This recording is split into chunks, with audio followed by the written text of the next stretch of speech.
Hey, kia ora, everyone.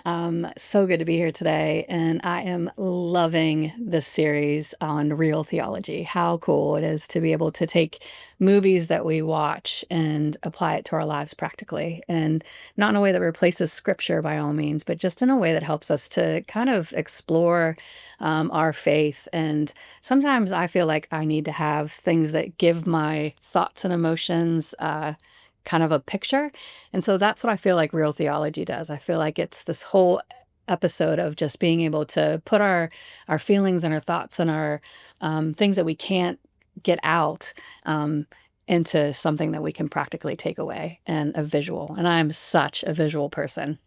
And I love movies, absolutely love them, have loved them ever since I saw my first movie in a theater, which was Mary Poppins. Um, I remember my grandma taking me to see it. It was actually at a drive-in movie theater back in the day. I know those aren't around anymore. They don't even exist in the US anymore. But man, it was so cool to be able to go and watch that movie. And I mean, Mary Poppins, who doesn't love that movie? It's a classic. And some of my favorite movies are ones that are basically rooting for the little man, or the ones that require great courage, or they want you to think outside the box, or beating the odds. Some of those movies for me are Gladiator, awesome movie.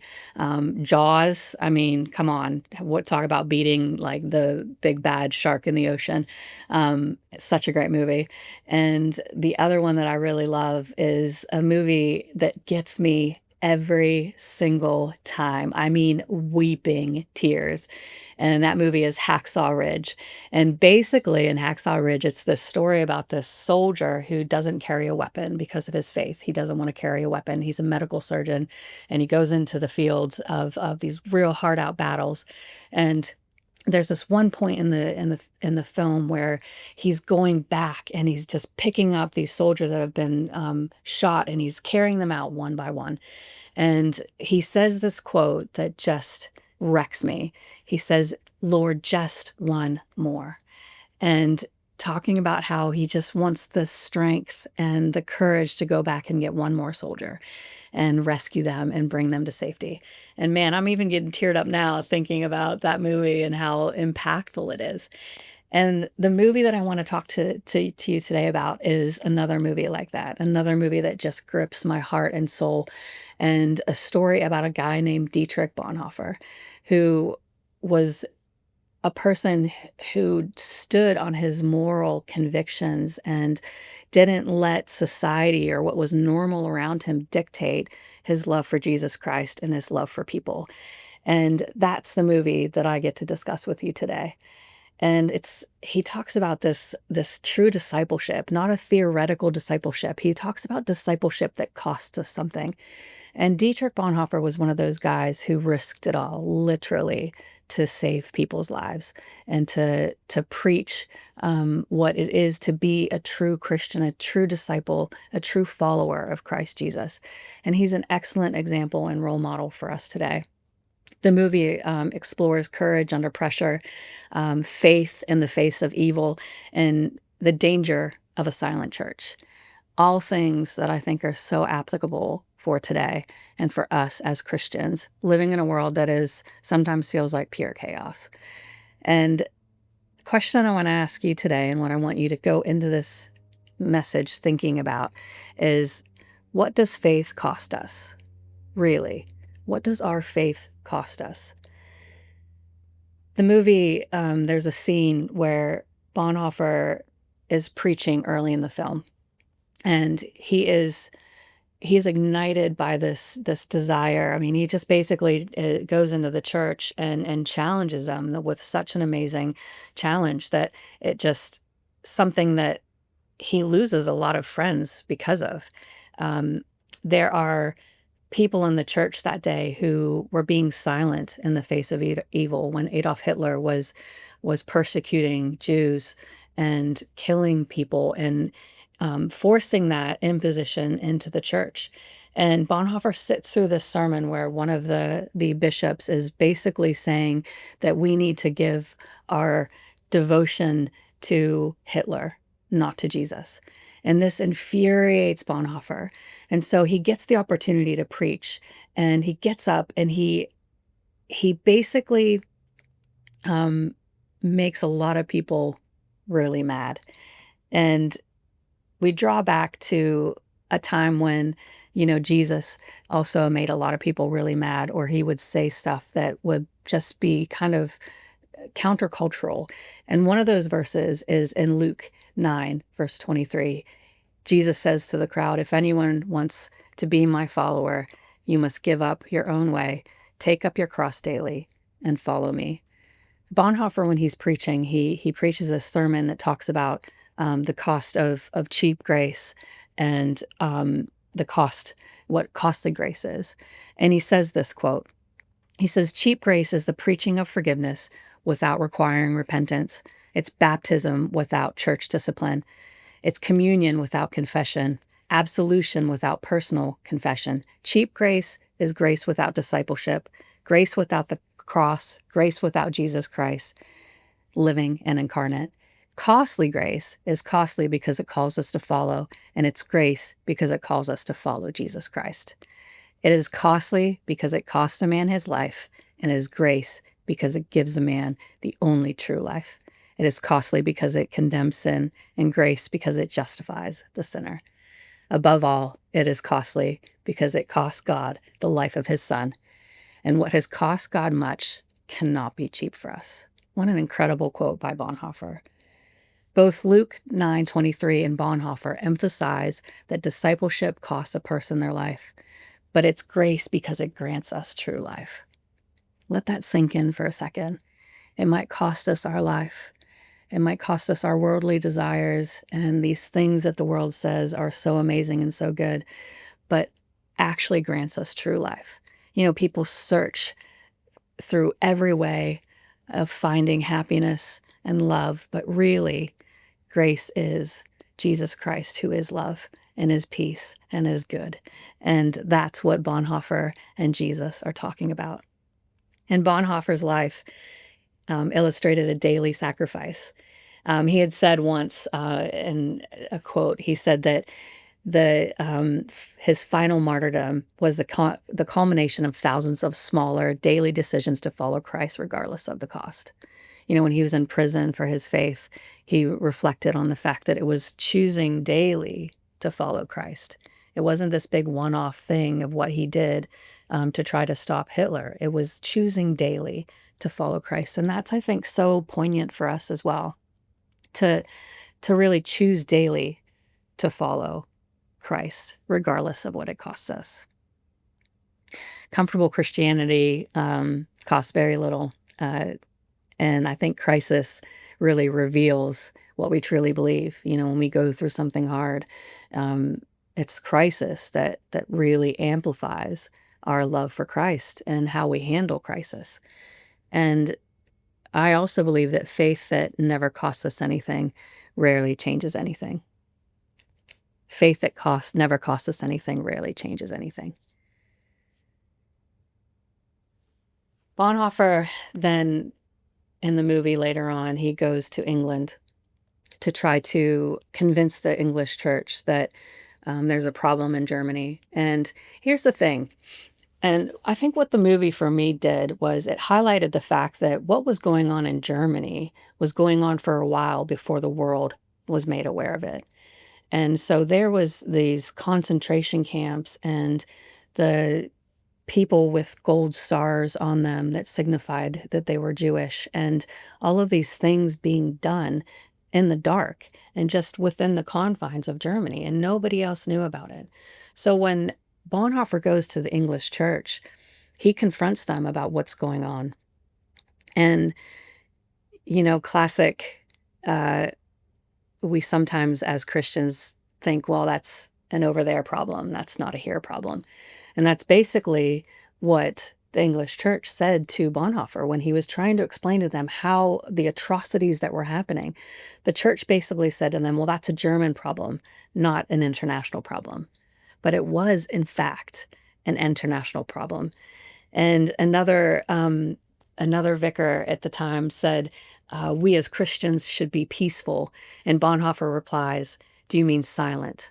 And oof, That gets me because, yeah, sometimes we think as Christians we need to be these peaceful people, and we do indeed, but that doesn't mean that we're silent about things that are going on in the world that are wrong, and people who are suffering at the hands of evil.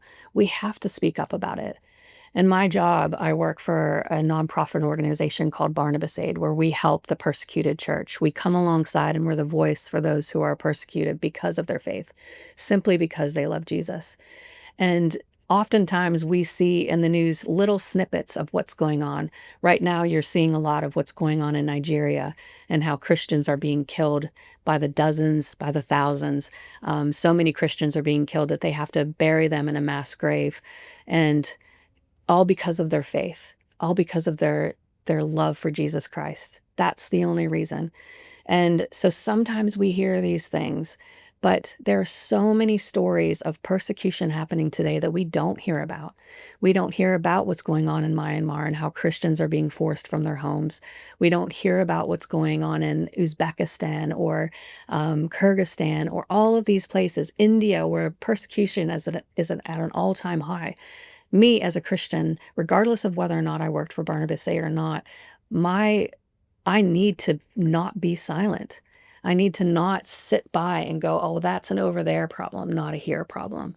Or what can I do about it? I'm in New Zealand. We are called to do something about it. We are called to speak. And so silence, silence is a moral decision. We as a church need to be the first ones to speak out on behalf of the persecuted church or on behalf of Christians who are suffering. We need to be the first ones to speak out, not the news, not the media, us. And how are we doing that today? We have a world of technology at our fingertips. I was just thinking today about how we can take our phone and copy something on our phone onto our computers. I mean, technology today is absolutely insane. And we have this platform where we can share and we can speak out and we can do good and we can help bring a voice to those who are silenced. Bonhoeffer saw something terrifying. He didn't see the church disappear. He saw the church compromise. And when he was doing his sermon, one of his famous quotes is that he says, "Silence in the face of evil is evil itself. God will not hold us guiltless. Not to speak is to speak, not to act is to act." Those are powerful words from Dietrich Bonhoeffer. And he said that in a way that was just so poignant and so direct. And he didn't care what it was going to cost him. He lost a lot of friends that day. He put a target on himself with the Nazis, but he spoke it anyway. Because silence in the face of injustice is not neutrality. Neutrality is an illusion. When we have these things happen, we can't be silent about it. Not to speak is to speak. And the church today, us today, me today, I need to make sure that I'm living my faith loud, proud, and with gusto. And that when things are happening that are wrong or countercultural to what our Bible believes, then we need to be the ones to speak up, no matter what it costs us. Just like Bonhoeffer says, it's not a cheap grace. It's a grace that costs us. Later on, there's a man named Martin Niemöller. He's another pastor with Bonhoeffer. And in the beginning of the movie, Bonhoeffer has this conversation with Martin Niemöller, and he basically says, "Can't you see what's going on with the church? The Nazis are wanting us to preach something different to what the Bible says." And at that point, Martin Niemöller kind of defends what's going on, not in a harsh way, but he kind of just doesn't really get it yet. And at one point, this switches because he sees the atrocities that are happening. He sees what's going on. And so he gives a sermon that is in the face of the Gestapo that is sitting in the church pews that day. I mean, it's pretty gutsy. And what he says is often used as a poem. And he warns about the dangers of silence in the face of oppression, famously stating these words: "First, they came for the socialist, and I did not speak out because I was not a socialist. Then they came for the trade unionist, and I did not speak out because I was not a trade unionist. Then they came for the Jews, and I did not speak out because I was not a Jew. Then they came for me, and there was no one left to speak for me. He got it. He understood what was going on. And although at one point he just stood by and let it happen, he made a statement in front of the church that day that was so spot on that, and he put a target on himself. He actually, he speaks. He was speaking from the pulpit. He wasn't speaking at a rally or a protest. It was a sermon. And it was a sermon that states the truth plainly. And the thing with this and the thing with Martin Niemöller is that followed him swiftly. That night he went home to his family and the Nazis showed up and they took him away. And he ended up spending 8 years in a concentration camp because of that sermon. The thing about our faith and what Bonhoeffer and Niemöller show us is that we can't just sit by. Faith becomes dangerous when it's refusing to stay private. And I think for us to have that hard line in today's culture, it is very difficult.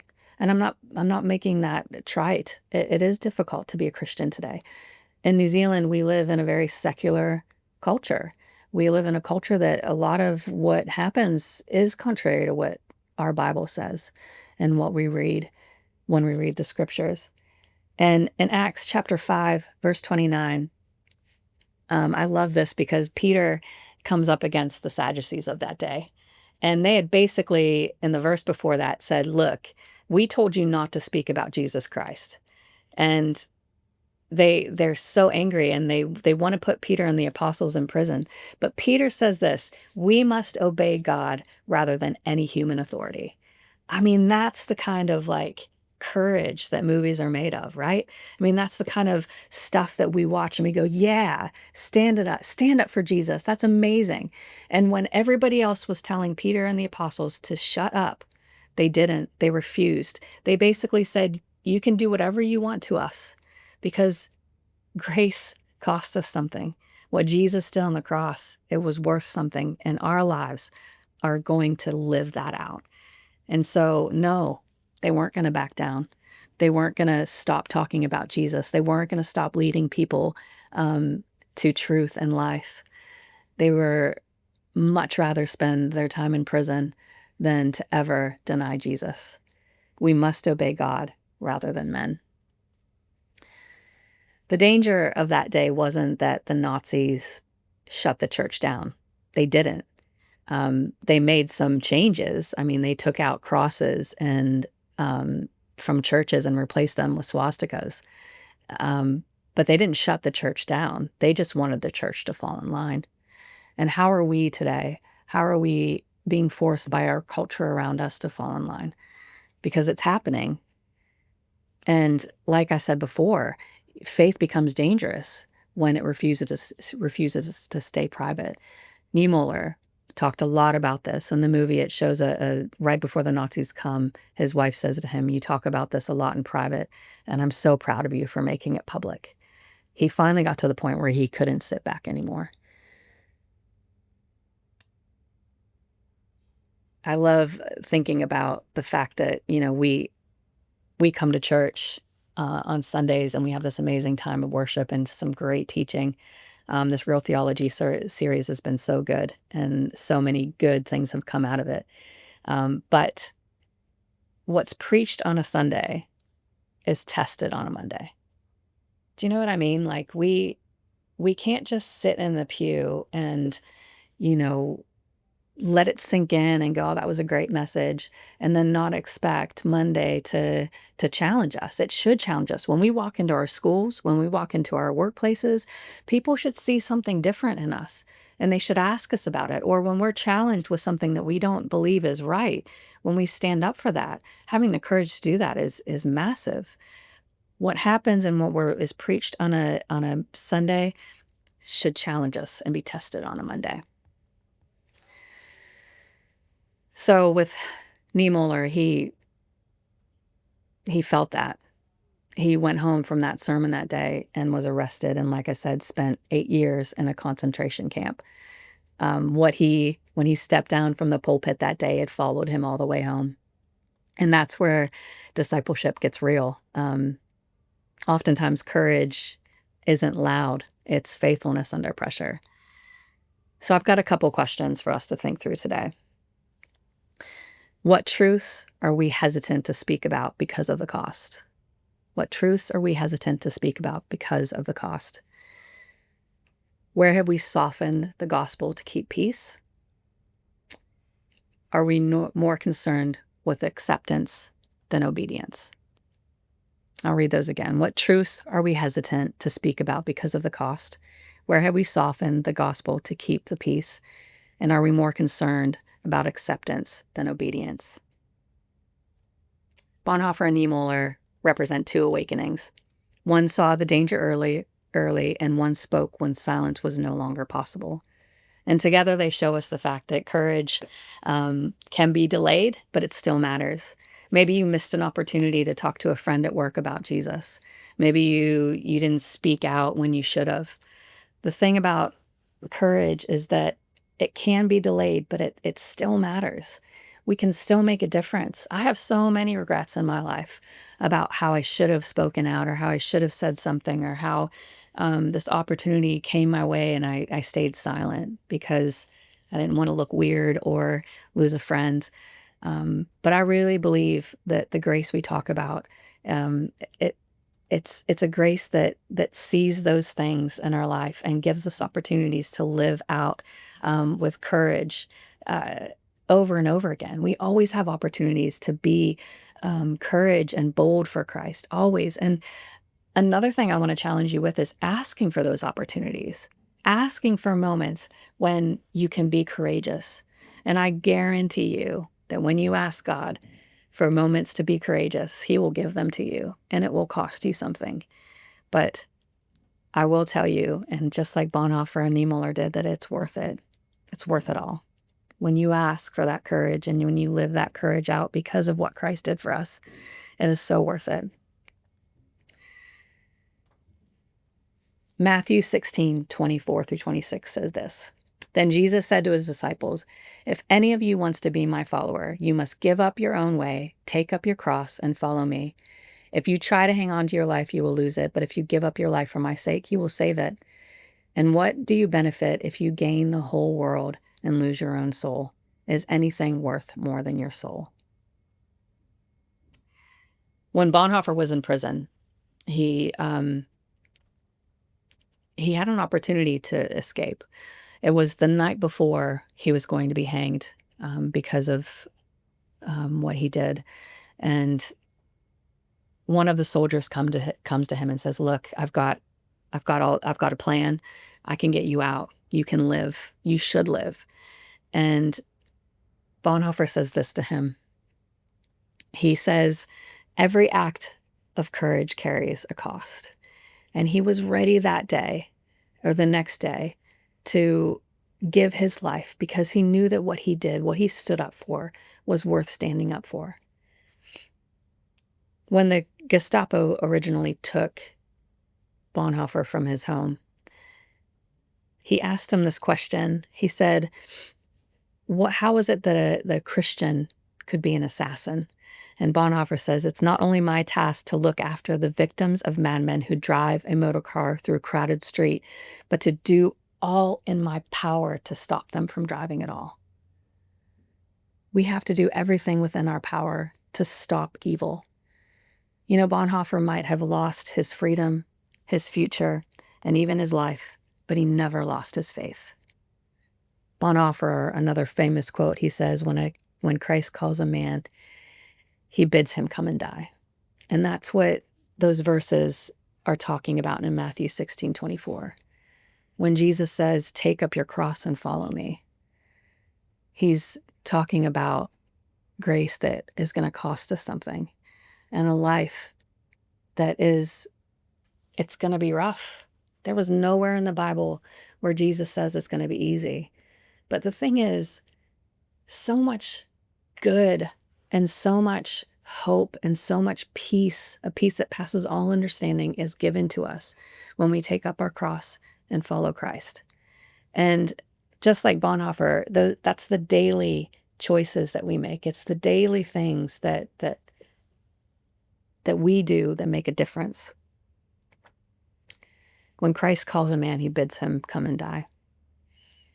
It's us dying to worldly desires, maybe getting passed up for a job because of our faith, our own plans to follow Jesus. For me, that's, we go, okay, well, I'll follow Jesus to this extent, but I won't do this, or this is what I think it looks like to follow Jesus, to have rainbows and butterflies and, kumbaya, that kind of thing. But Jesus might have a different plan for us. He might have something different for you and I that we need to be open to.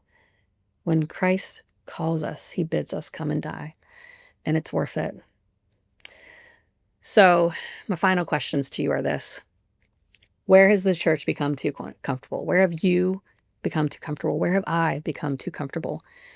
Have we confused peace with compromise? And what does faith cost us in our context? You're going to walk out of this church today, and you're going to walk into a Monday, and I pray that your faith is tested.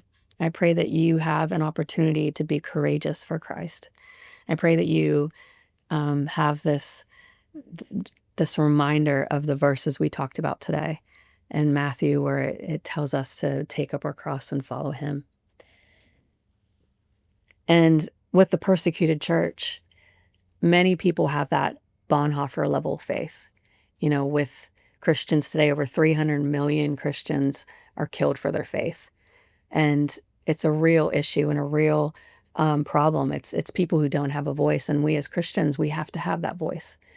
Barnabas 8 has an amazing resource, a prayer booklet that walks you through how to pray for the persecuted church. One way that you can make a difference today for Christians who are suffering around the world, the way that you can stand up for people like Bonhoeffer stood up for people, is to pray for them and to really be vocal about what's going on. Be the first ones to talk about how Christians in Myanmar are struggling, how kids in Cambodia don't have proper schooling, and how people in Pakistan are in bonded labor. We need to be the first ones to share that, the first ones to speak about those things. And so I want to encourage you today. There are a lot of organizations out there like ours who are doing good work, bringing awareness to what's going on with the persecuted church. So download that booklet. There'll be a QR code on the screen for you to download the booklet. And I want to encourage you to do that, because I think today the Bonhoeffers of this world are living in these countries where their faith is persecuted, and they are constantly under duress because of their faith. They experience extreme levels of discrimination, particularly in places like Asia, the Middle East, North Korea, one of the worst places to be a Christian, Afghanistan, where the Taliban has taken over, extremist groups. And again, like the Nazis, there are governmental groups that are trying to push their agenda onto churches. And so we need to be the ones to stand up for them. So here's my closing challenge to you. The question isn't whether or not we would die for our faith. The real question is, will I live faithfully before that ever comes to it? It's not whether or not we would die for our faith. We are asked to take up our cross, but it's asking yourself the question, will I live faithfully every single day of my life?